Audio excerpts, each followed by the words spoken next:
Welcome. I'm Santa Barbara Mayor Kathy Murillo. For the last month, on behalf of our dedicated City Council and City staff, I've presented to you now 4 installments in a series of 5 short State of the City addresses.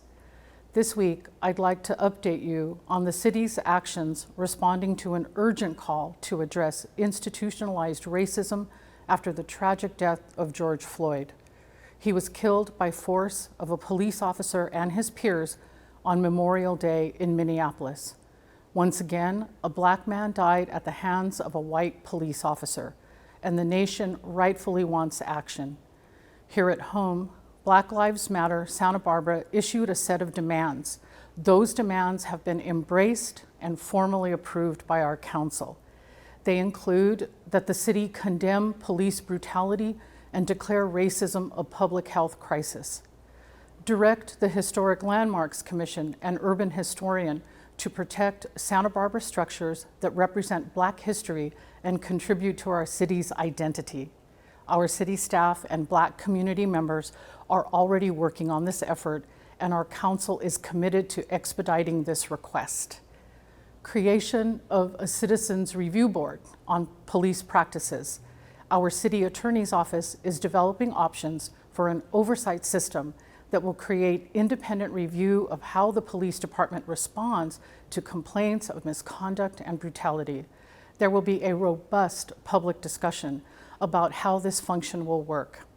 We will earn the community's trust by being accountable and transparent and always being watchful of use of force practices. Finally, allocating funding to support annual programming related to Juneteenth, Black History Month, and other cultural history events. The Council and I stand resolute with the global community and especially our local Black Lives Matter Santa Barbara leadership who call for these changes.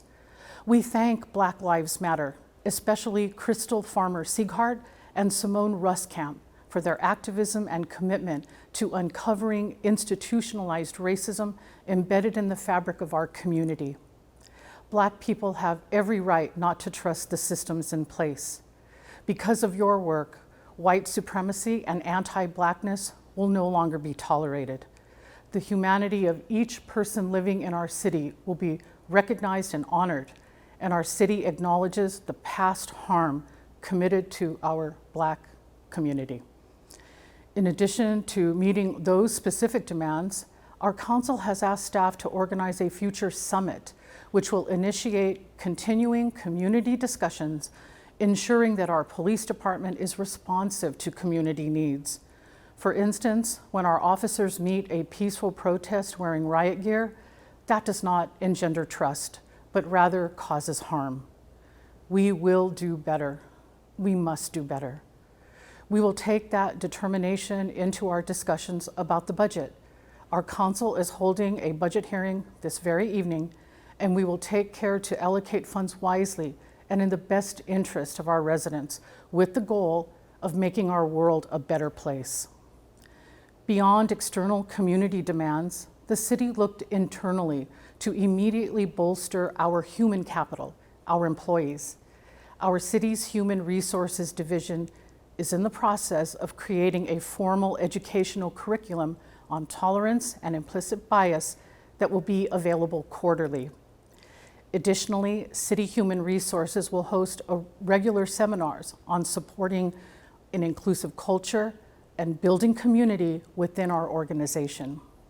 Those topics include diversity and implicit bias, respect and accountability, see something, say something, and promoting equity and social justice voices. An event for our community to look forward to, Juneteenth Santa Barbara is an annual event that celebrates the freedom of enslaved Black Americans in the United States, and it honors Black ancestors. Last year, more than 800 Santa Barbarans took part in the day's festivities at the city's main library. The event included the work of local Black artists and organizations, food, music, and dance. On June 19th of this year, Juneteenth Santa Barbara will host a virtual celebration of Black history and Black futures from 8 a.m. to 5 p.m. Log on to Facebook and search for Juneteenth Santa Barbara or Google @Juneteenth SB for more information. I'd like to acknowledge the original founders of Juneteenth Santa Barbara, Simone Ruskamp, Chiani Dree, and Jordan Killebrew. Thank you all.